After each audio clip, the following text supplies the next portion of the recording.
साहब मुझे कुछ नहीं पता, मुझे तो बस इतना पता है कि मैडम पिछले 2 दिन से इस गेस्ट हाउस में रह रही थी। ठीक है, अभी तुम जा सकते हो। जब तुम्हारा स्टेटमेंट लेना हो तुम्हें बुलाएंगे। जी सर। जाइए। फिलहाल तो ये सुसाइड केस है सर, और कुछ तो मिला नहीं। अब और सहा नहीं जाता। अपनी शादीशुदा जिंदगी से तंग आकर मैं अपनी जान दे रही हूँ। संध्या निगम।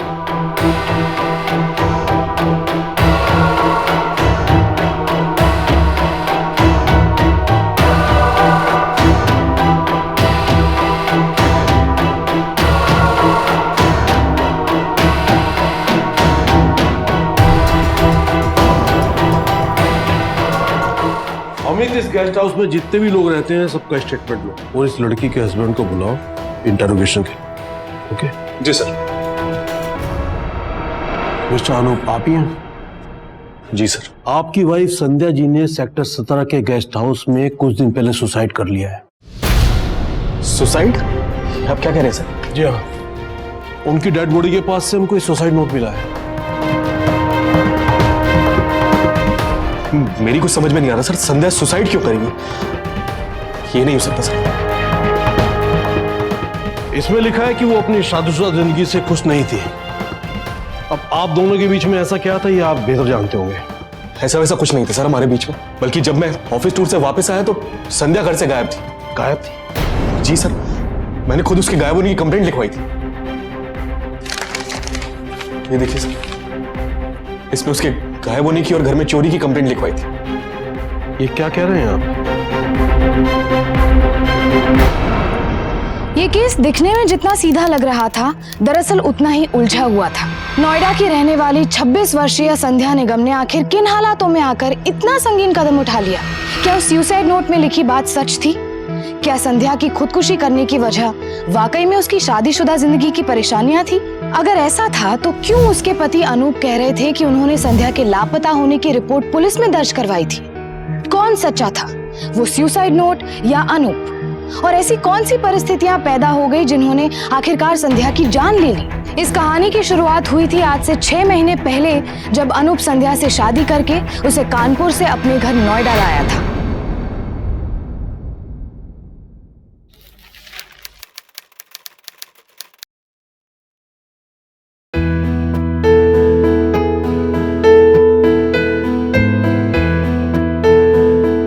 गुड मॉर्निंग विद बेटी।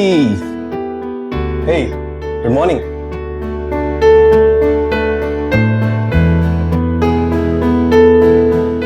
क्या हुआ? सुबह सुबह ध्यान कहाँ है? ये पेस्ट्री पार्टीज, सोशल फंक्शंस बहुत मजेदार होते होंगे नहीं? मेरा बस चले तो मैं तो सारी पार्टीज में जाऊं। सेलिब्रिटीज की लाइफ बिल्कुल अलग दुनिया होती होगी, है ना? पता नहीं भैया, ये सब तो हमको, लेकिन हम जिसमें हैं उसमें बहुत खुश हैं और एंजॉय कर रहे हैं। और इसी बात पे चाय लो।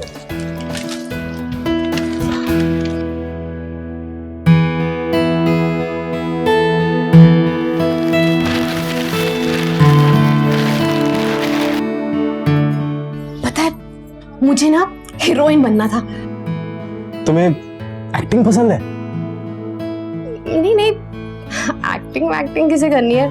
मुझे तो बस उनका रहन सहन, उनका खाना पीना, वो घूमना, ये सारी स्टाइल मुझे बहुत पसंद है। वो बड़ी बड़ी गाड़ियां, वो पार्टीज, इतने महंगे कपड़े और सब लेटेस्ट फैशन, ये सब चीजें मुझे बहुत पसंद है। पता नहीं भैया, पार्टी और फैशन का तो पता नहीं, लेकिन आज मेरी छुट्टी है और मैं कुकिंग करने वाला हूँ और मैं नॉनवेज बनाने वाला हूँ। नहीं, मैं नॉनवेज नहीं खाती। वो सब कितना ऑयली और फ्राइड होता है। मैं तो सिर्फ हेल्दी खाना खाती हूँ। मुझे खुद को मेंटेन करना है, मुझे वो दूसरी औरतों की तरह बहन जी नहीं बनना। ओके, पनीर चलेगा? हाँ, पनीर चलेगा। Get okay. वैसे हम ये क्यों नहीं करते कि हम लंच के लिए कहीं बाहर चलें? Not a bad idea. We are going outside, right? So get ready. Yeah. Okay? Sure.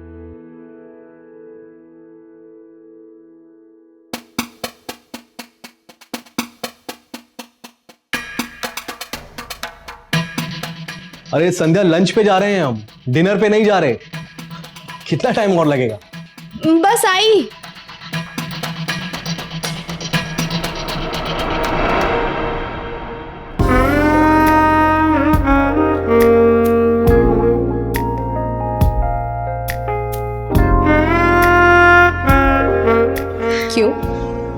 उड़ गए ना होश। संध्या, ये कैसी ड्रेस पहनी है तुमने? लग रही हो ना बिल्कुल कटरीना। संध्या, पर हम तो पास के रेस्टोरेंट में खाना खाने जा रहे हैं ना। हाँ तो किसने कहा है कि खाना खाते वक्त अच्छा दिखना मना है?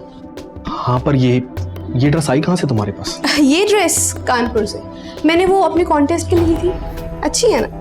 हाँ, बहुत अच्छी है, पर अब कोई कॉन्टेस्ट तो नहीं है ना, और कुछ ऐसा पहन लेती जिसमें तुम कंफर्टेबल फील करती हो। मैं बहुत कंफर्टेबल हूँ, अब बस तुम चलो यहाँ से। संध्या, हम बाहर ऐसे नहीं जा सकते, तुम कुछ चेंज कर लो प्लीज। मुझे कोई चेंज वेंज नहीं करना, तुम्हें ना फैशन का कोई सेंस नहीं, तुम चलो। संध्या, मेरी बात मानो। हेलो मैम, अब हेलो, योर ऑर्डर प्लीज।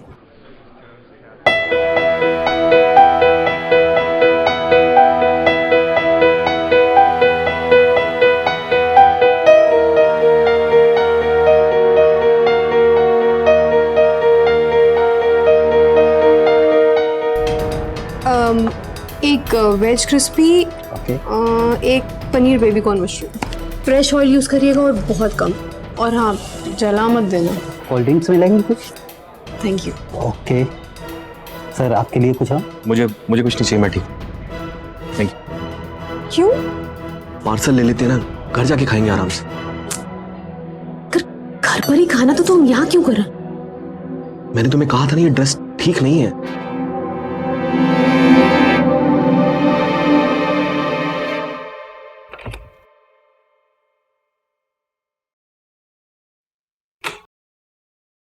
शादी के बाद पहली बार खाने पर बाहर गए थे, थोड़ी देर और घूम आते तो क्या बिगड़ जाता तुम्हारा? क्या जल्दी पड़ी थी तुम्हें घर वापस आने की? संध्या, रेस्टोरेंट में क्या कम परेशानी हो रही थी जो तुम इन कपड़ों में शहर भी घूमना चाहती थी? क्या खराबी है इन कपड़ों में? अगर इस शहर के लोगों को फैशन की समझ नहीं है ना, तो उसमें मेरी कोई गलती नहीं है। संध्या, मैं ये नहीं कह रहा कि तुम गलत हो, पर मैं ये कह रहा हूँ कि हर जगह पे फिल्मी सितारों की तरह यूं सज-धज के तुम नहीं घूम सकती। ठीक है, तो आज के बाद मुझे कहीं भी अपने साथ जाने के लिए कहना मत। संध्या, ये क्या बात हुई है? संध्या, मेरी बात सुन। संध्या, इस तरीके से कैसे काम चलेगा? तुम कुछ भी सोच लेती हो, कुछ भी समझ लेती हो, और फिर मेरी बात सुनती नहीं हो। संध्या, संध्या,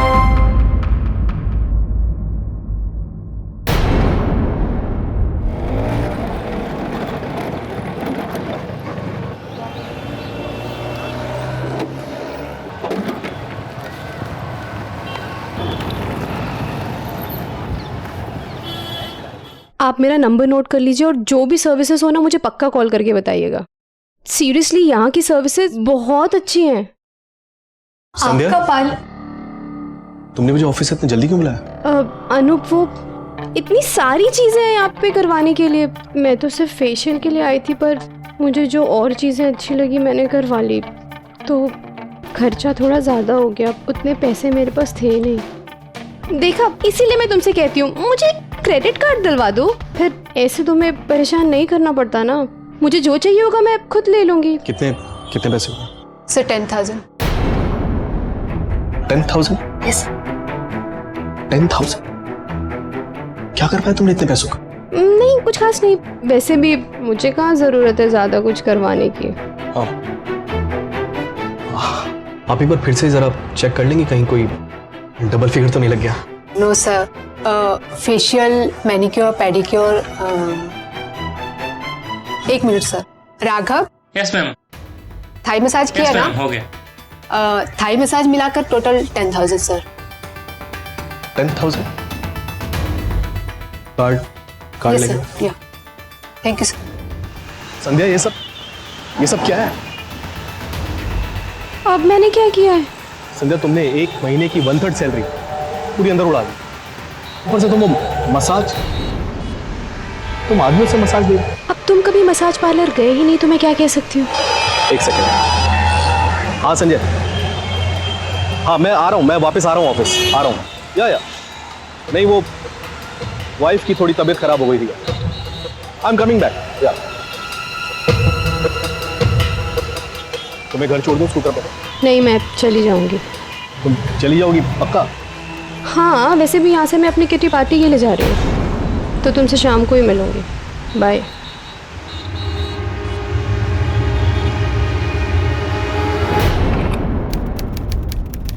संध्या,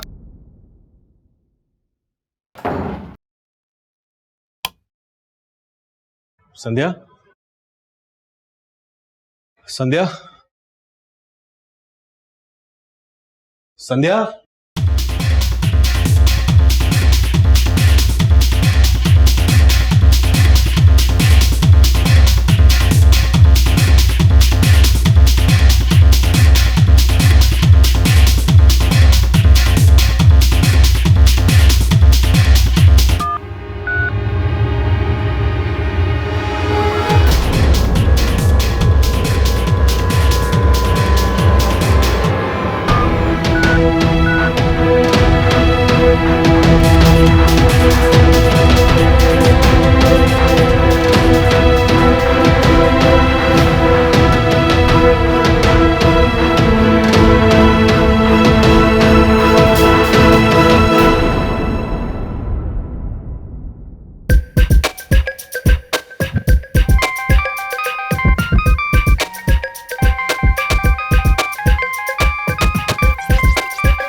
एक सेकंड संध्या, कहाँ थी तुम इतनी देर तक?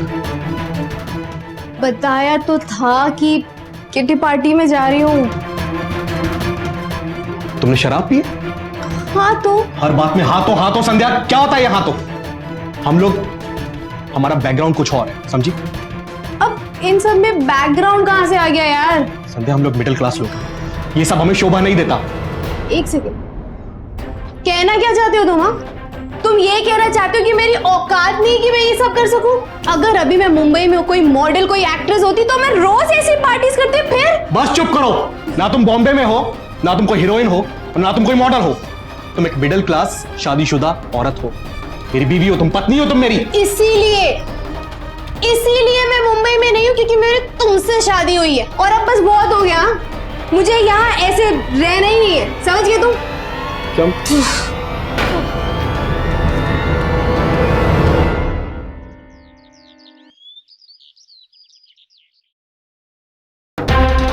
संध्या, क्या है ये सब? क्या कर रही हो ये? सुनो मेरी बात संध्या, मेरी बात सुनो, ये क्या क्या कर रही हो ये? लिसन टू मी, क्या क्या क्या कर रही हो ये? अपने फ्रेंड के साथ रहने जा रही, अपने तरीके से, अपनी मर्जी से। अब मैं और तुम्हारे साथ नहीं रह सकती। फ्रेंड के साथ रहने? क्या पागल? संध्या मेरी बात सुनो, संध्या क्या दिमाग खराब हो गया तुम्हारा? क्या पागलपन है ये? मैं क्या जवाब दूंगा तुम्हारे मम्मी पापा को?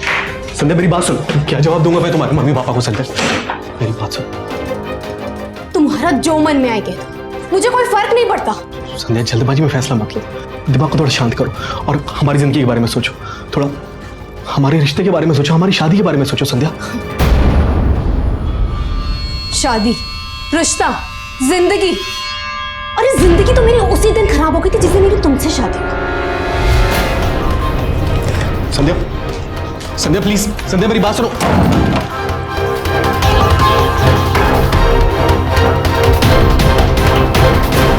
संध्या फिल्मी दुनिया और फिल्मी सितारों से इस हद तक प्रभावित थी कि मानो वो सितारे उसके लिए भगवान थे और वो दुनिया उसका मंदिर। उनकी जिंदगी अपनाने के लिए, उनके तौर तरीके अपनाने के लिए, उनके शौक अपनाने के लिए संध्या कुछ भी करने को तैयार थी, कोई भी कुर्बानी देने को तैयार थी। उस दुनिया की चमक दमक में संध्या की आंखें यूं चौंधिया गई थी कि उसे और कुछ नजर नहीं आ रहा था। ये भी नहीं कि वो अपने शौक पूरे करने के लिए अनूप को कितना दुख पहुंचा रही है, अपनी शादीशुदा जिंदगी को खुद अपने हाथों से बिगाड़ रही है। उसने जल्दबाजी और जोश में ये कदम तो उठा लिया, पर संध्या इस बात से अनजान थी कि उसका ये कदम उसे किस मुसीबत की ओर ले जाने वाला है।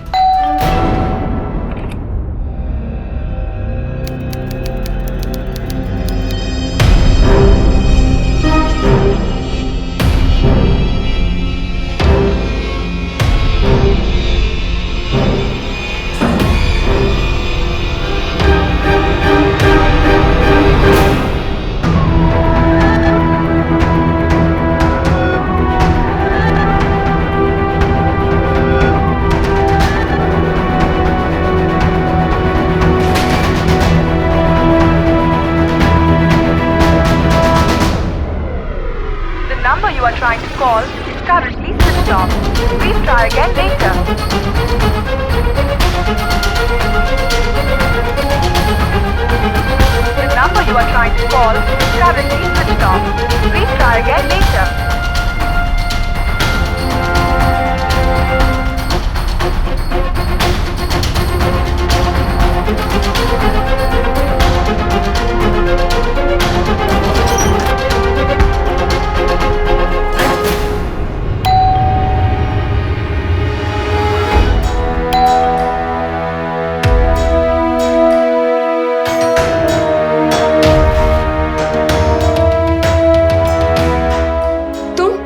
तुम यहाँ क्या कर रहे हो? क्या है जो तुमने मेरे साथ किया था वो क्या कम था? जो फिर डिवोर्स की नौटंकी कर दी। तुम डिवोर्स दोगी मुझे? हाँ, और नौटंकी मैंने नहीं की, तुम कर रहे थे मुझसे वो प्यार वार का ड्रामा करके। मैंने ड्रामा किया तुम्हारे साथ प्यार का?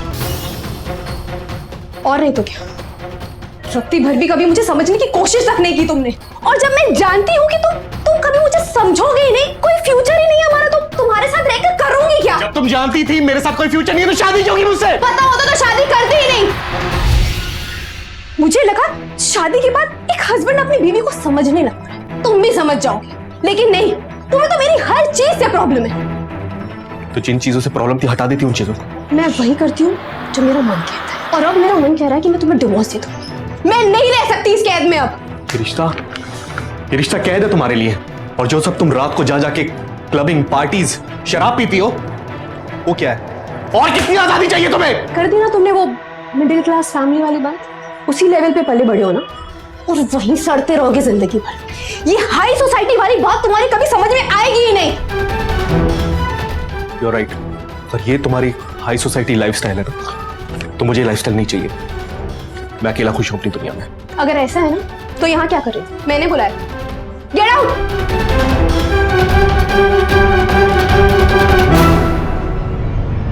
क्या है यहाँ?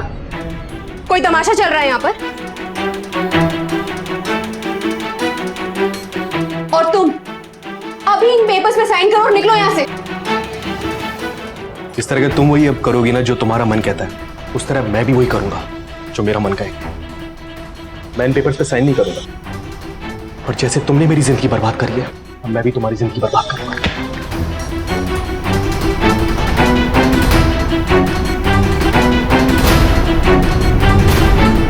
मैम, आपकी चिकन बिरयानी।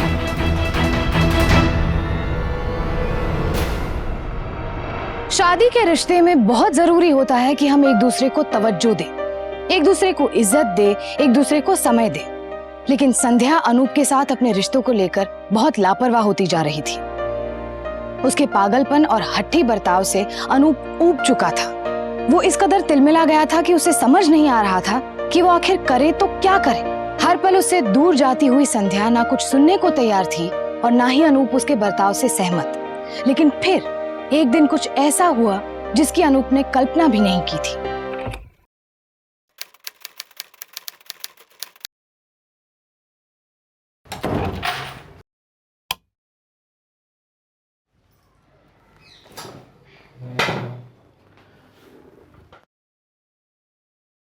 पानी पी लो।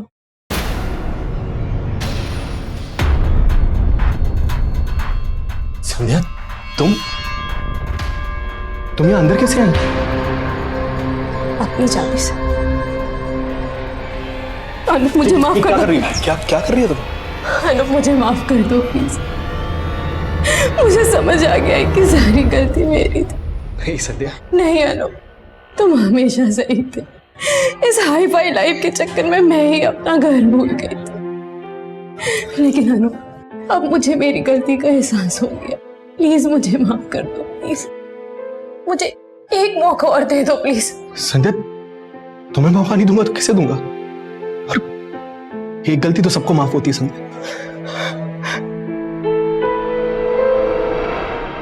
अनूप को अपनी आंखों देखी पर यकीन नहीं हो रहा था। क्या ये वही संध्या थी जो अपने रहन सहन और इच्छाओं की आजादी के लिए उसे छोड़कर चली गई थी? विश्वास करना मुश्किल था कि किसी व्यक्ति में इस हद तक बदलाव आ सकता है। आखिर ऐसा क्या हुआ संध्या के साथ जो उसके बर्ताव में इतना बड़ा परिवर्तन आ गया? क्या ये परिवर्तन सच था या फिर एक दिखावा? क्या संध्या की आंखें वाकई में खुल चुकी थी या फिर उसकी नजर कहीं और थी? हाँ, अब साड़ी पहन रखी है उसके लिए। अब के दिन भर पैरों में पड़ी रहूं उसको। अच्छा, हाँ भेजती हूँ ना अपने पिक्चर थोड़ी देर में क्लिक करके। अच्छा अभी मैं फोन रखती हूँ।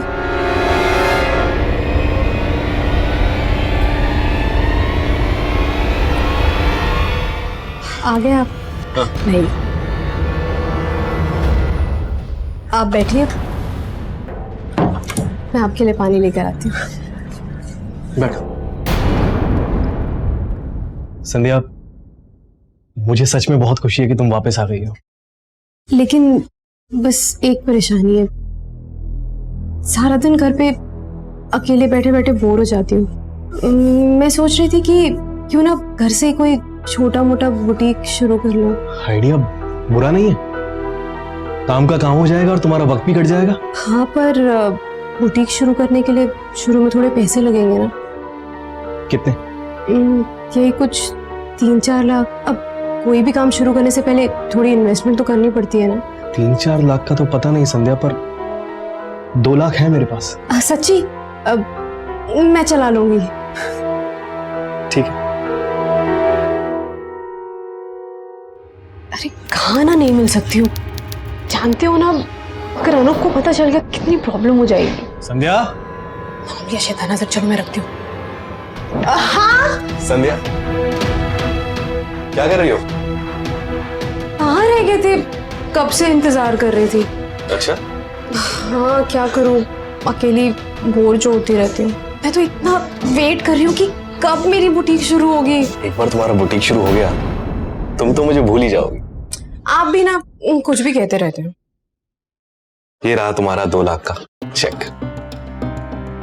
Thank you thank you thank you thank you. Thank you इस बात के लिए। अब मैं अपनी पत्नी के लिए इतना भी नहीं करूंगा। अच्छा सुनो, मुझे 2-3 दिन के लिए बिजनेस टूर पे जाना है। 2-3 दिन?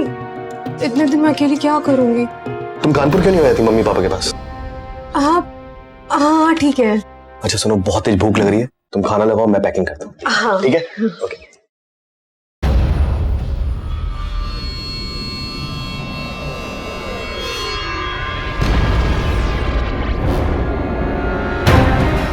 हेलो, हाँ चेक मिल गया। ओके।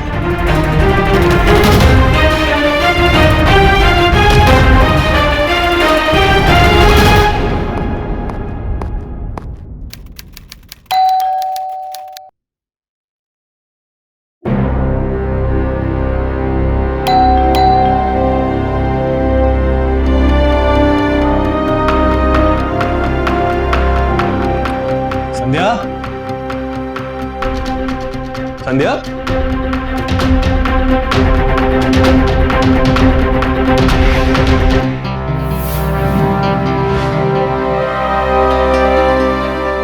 संध्या,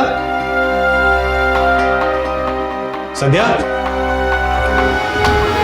संध्या, अलमारी खुली क्यों छोड़ रखी? इसमें तो संध्या की सारी ज्वेलरी रखी थी। कहीं कोई चोरी तो नहीं? संध्या ठीक होगी? संध्या ठीक, संध्या को तो कुछ नहीं। संध्या ठीक तो है।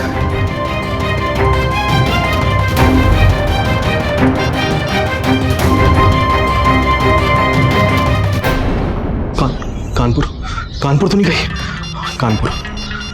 कानपुर गई वो शायद। कैसे हो दामाद जी? संध्या कैसी है? वहाँ जाकर तो भूल ही गई हमको। कितने दिन हो गए, बात ही नहीं हुई। मैं बाद में फोन करता हूँ कोमा जी। हाँ मैं बाद में करता हूँ। कानपुर क्यों नहीं गई? कहाँ गई?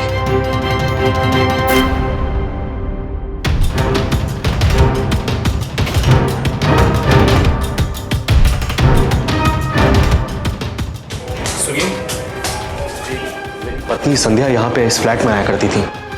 आप जानती हैं कहाँ गई है वो? एक्चुअली ताला लगा हुआ है वहाँ पे। जी उन्होंने तो कुछ दिन पहले शिफ्ट कर लिया। Okay thanks. हमने आपकी पत्नी की मिसिंग रिपोर्ट और चोरी की रिपोर्ट दोनों लिख ली है। सर मेरी पत्नी का पता जल्दी चल तो जाएगा? हमसे जितना भी बन पड़ेगा हम करेंगे। आपके पास उनकी कोई फोटो है? जी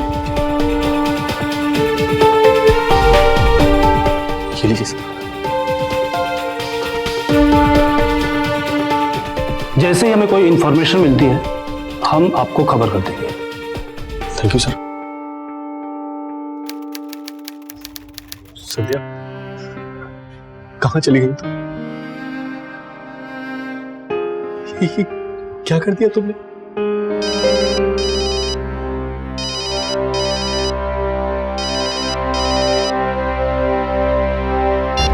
hello hello mister Anoop ji. Sorry to inform you, Noida के सेक्टर 17 में आपकी पत्नी की डेड बॉडी मिली है। मैंने तो खुद उसके गायब होने की रिपोर्ट करवाई थी सर, और फिर एक रात अचानक मुझे पुलिस स्टेशन से फोन आता है कि संध्या की बॉडी मिली है। मुझे नहीं पता संध्या उस गेस्ट हाउस में कैसे पहुंची, क्या कर रही थी वो वहां पे। आपको उस गेस्ट हाउस के बारे में कुछ नहीं पता था? सर मैं उसके किराए के मकान के बारे में जानता था जहां वो पहले रहती थी। किराए के मकान का एड्रेस लिखिए आप।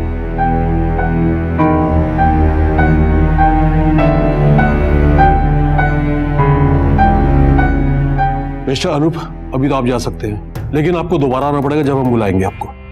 जी सर। और अनूप जी, बिना हमें इन्फॉर्म किए शहर से बाहर मत जाइएगा आप। जी सर।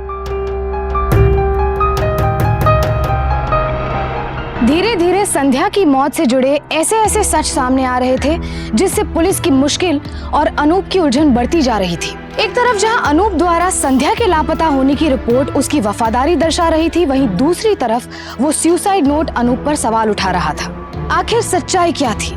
क्या हुआ था संध्या के साथ? उस सुसाइड नोट में आखिर कितनी सच्चाई थी? इस बात का पता लगाने के लिए पुलिस वहां पहुंची जहां संध्या पहले रह रही थी। मिसेस संध्या कैसी औरत थी? मेरा मतलब आप लोग उनके पड़ोसी हैं। आप लोगों ने तो उन्हें यहाँ से आते जाते बात करते सुना ही होगा। तो जानते तो थे वो यहाँ रहते हैं, पर इतनी गहरी दोस्ती नहीं थी हमारी।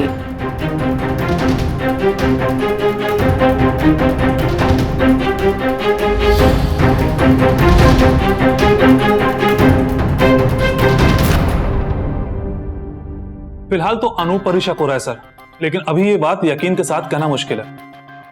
अमित, मेरी एक बात समझ में नहीं आई, जब संध्या ने वहां रहना छोड़ दिया था तो वहां क्या ढूंढने गई थी? और उस गेस्ट हाउस के बारे में अनूप को कुछ भी पता नहीं? सर, ये संध्या जी की पोस्टमार्टम रिपोर्ट आ गई। क्या हुआ सर? संध्या ने सुसाइड नहीं किया है। क्या? पोस्टमार्टम रिपोर्ट में लिखा हुआ है कि पहले उसका गला घोटा गया, उसके बाद गले में फंदा डालकर उसको लटका दिया गया, यानी कि मर्डर। ये कैसे हो सकता है? और वो सुसाइड नोट जो संध्या की डेड बॉडी के पास मिला था वो? अब उसकी जांच करनी होगी।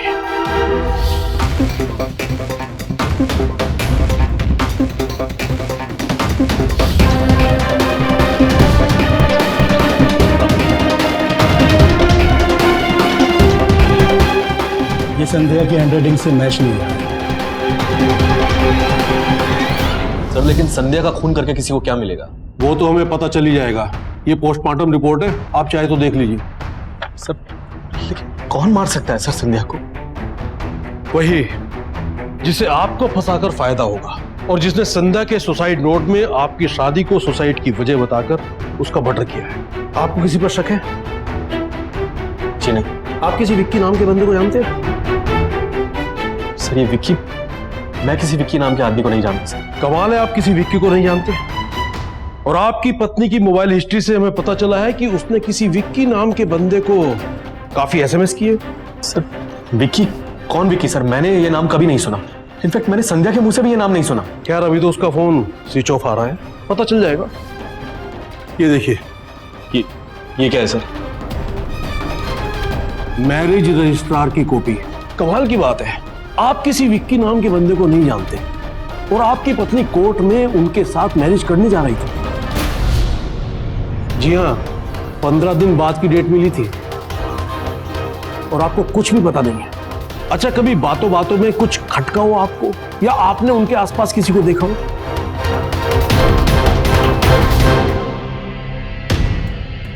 मैम, ये आपका चिकन बिरयानी। हाँ सर, जब मैं संध्या के उस किराए वाले मकान में गया था तो वहां पे एक डिलीवरी बॉय खाने की डिलीवरी लेके आया था, चिकन बिरयानी। तो इसमें कौन सी बड़ी बात है? सर बड़ी बात यह कि संध्या नॉनवेज नहीं खाती थी, और वो डिलीवरी बॉय भी डिलीवरी बॉय जैसा नहीं लग रहा था। उसने तो यूनिफॉर्म भी नहीं पहना हुआ था सर। आपको लगता है वो विक्की हो सकता है? ये सर, वो विक्की हो सकता है। राइट। और मुझे उसकी शक्ल ठीक से याद नहीं। उसने कैप पहनी हुई थी। याद कीजिए कैसा दिखता था वो? संध्या एक क्लब में जाया करती थी। हो सकता है हमें वहां से कुछ सुराग मिल जाए। कौन सा क्लब? Club Apollo. ये है उस औरत की फोटो। आपके क्लब में सीसीटीवी कैमरा तो होगा ही ना? मुझे इस औरत की वीडियो फुटेज चाहिए। जी सर, देखता हूँ मैं आपके लिए क्या कर सकता हूँ।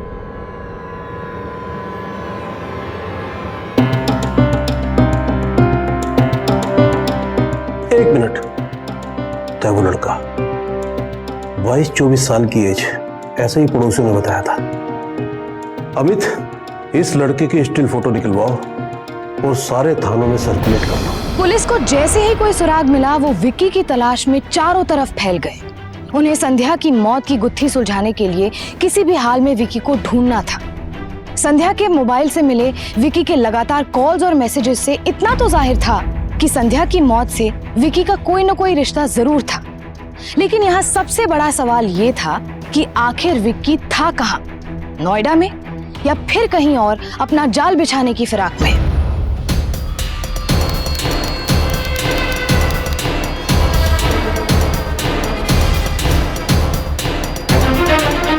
मैम, आपकी चिकन बिरयानी।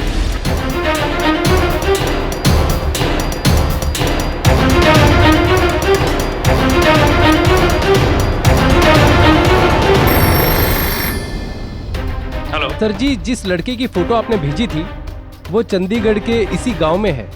ठीक है, उस पर नजर रखो और हाँ, उसे जरा भी शक ना हो। Okay sir. शर्मा, हमें फौरन चंडीगढ़ के लिए निकलना पड़ेगा।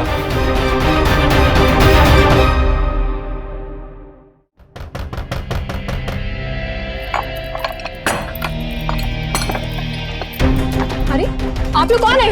एक मिनट। अरे मोरा। हेलो, ऐसे कैसे आप अंदर चले जा रहे हैं? चलो, पार्टनर जाएगा कहाँ? आप इसे छोड़िए, ऐसे कैसे ले जा सकते हैं? अरे आप कहाँ ले जा रहे हैं इन्हें? जाए एक मुजरिम को लेकर जाते हैं पुलिस थाने। चले। बिना जान पहचान के उसका खून कर दिया। सच सच बता दे वरना चलने लायक नहीं छोड़ूंगा तुझे। बताता हूँ साहब, सब बताता हूँ। पहली बार हम क्लब में ही मिले और उसके बाद मैंने उस पर नजर रखनी शुरू कर दी साहब।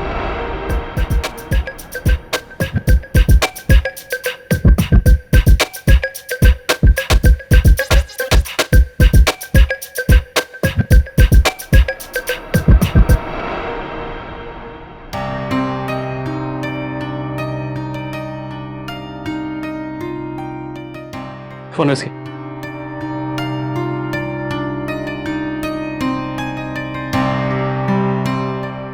हेलो।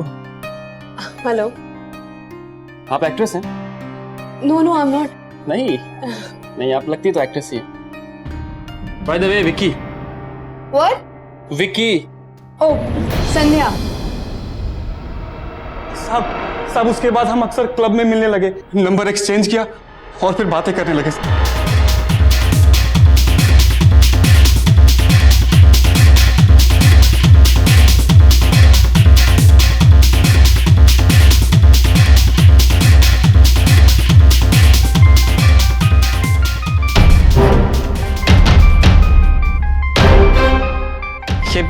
ये बार-बार फोन कौन कर रहा है? वो मेरा बोरिंग हस्बैंड। मैं थोड़ा सा भी एंजॉय करूँ ना, उससे बर्दाश्त ही नहीं होता। तो फोन स्विच ऑफ कर दो ना। हाँ। तुम ऐसे इंसान के साथ कैसे रह सकती हो? रहना चाहता भी कौन है? मैं तो खुद परेशान हो गई उस रोज रोज की किटकिट से। तो निकल क्यों नहीं जाती वहां से? अच्छा, और निकल कर जाऊंगा? उसकी टेंशन तुम मत लो, मेरे ऊपर छोड़ दो। तुम्हारे फ्लैट का इंतजाम मैं करवा दूंगा। साहब उसके लिए मैंने एक फ्लैट अरेंज किया और फिर हम साथ में रहने लगे साहब।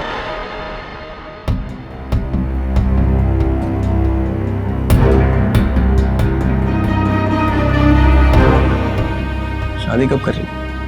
शादी? हाँ, शादी करके हम मुंबई चले जाएंगे। मैं अपना काम करूंगा और तुम मॉडलिंग और एक्टिंग, जो तुम्हें हमेशा से करनी थी। सच? पर ये तो अभी होगा ना जब वो अनूप मुझे डिवोर्स देगा। अरे तो इसमें क्या हो गया? डिवोर्स पेपर फाइल करके भेज देना अपने पति को।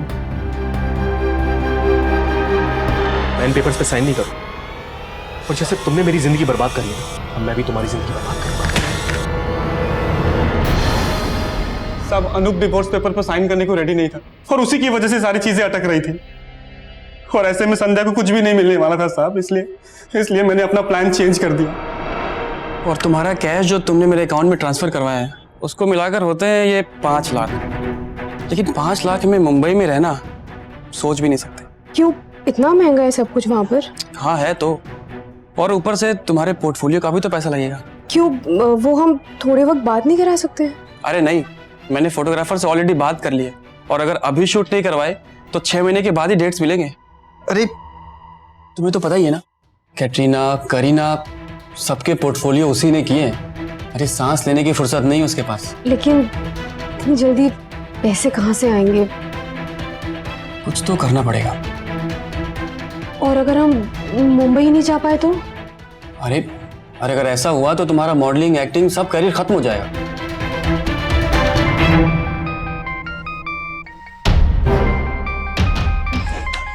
कि मेरी जान क्यों नहीं छोड़ देता है डिवोर्स देकर? प्यार जो करता है तुमसे। वैसे करता तो है, मेरे लिए कुछ भी करने को तैयार है पागल। अच्छा तो फिर एक काम करो, देखो हमें पॉश एरिया में घर के लिए कितने पैसों की जरूरत होगी? 2 से 2.5 करोड़।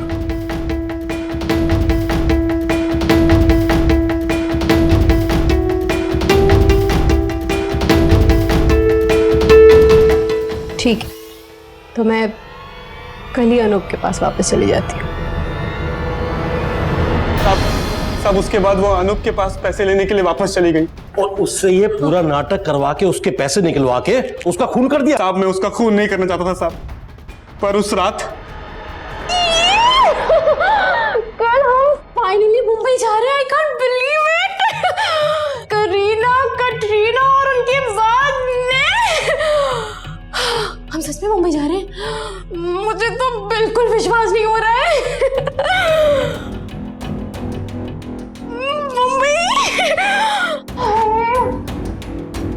कल मेरी इतने सालों की मेहनत पूरी हो जाएगी।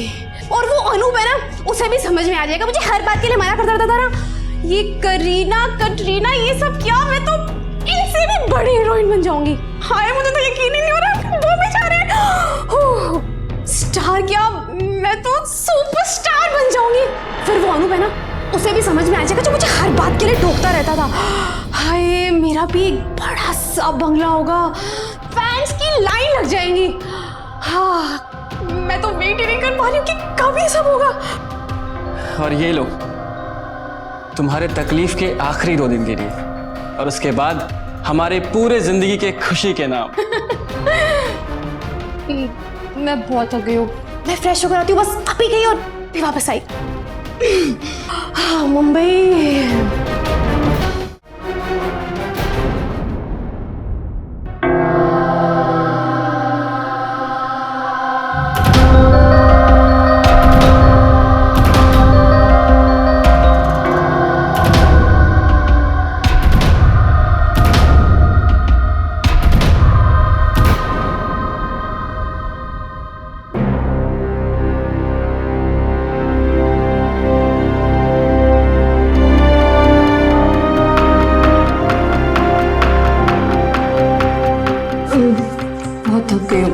मैं सोने जा रही हूँ। अरे इतनी जल्दी सोने जा रही हो?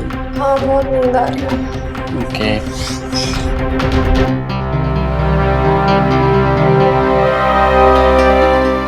Good night.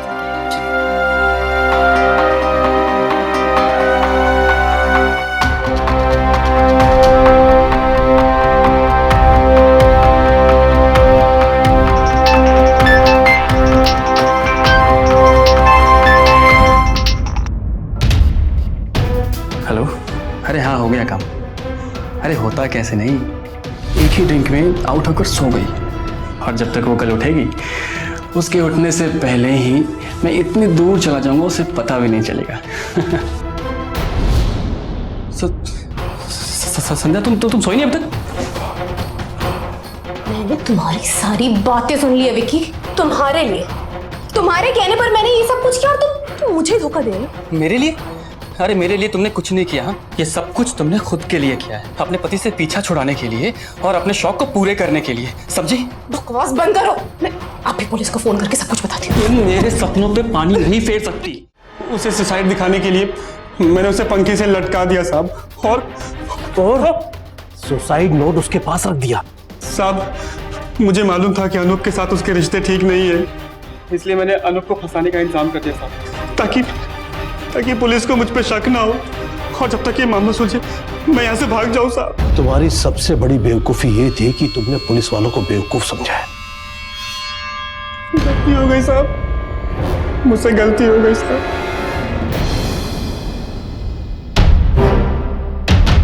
शुक्रिया तो हमें कहना चाहिए अनूप जी, इस केस को सुलझाने में आपने हमारी बहुत मदद की है।